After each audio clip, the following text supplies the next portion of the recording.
how to play Roblox without the application. This is a step-by-step guide, so you should be able to follow easily. Now this is extremely simple.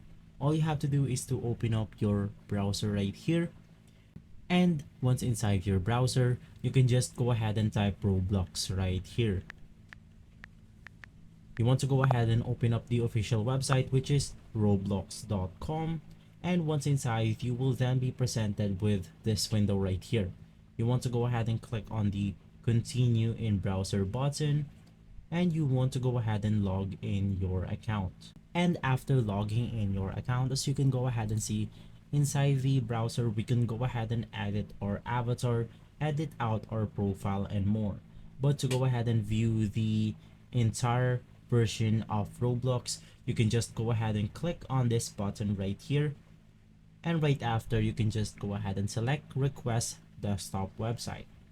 It will then go ahead and take us into this another page right here, and from there you will be able to use the Roblox without installing the application. As you can go ahead and see, we can view our home, our profile, messaging, friends, and we can go ahead and open up any experience. So guys, if this video has been helpful for you, please consider by liking and subscribing. I'll make sure to see you again next time, and as always, thank you.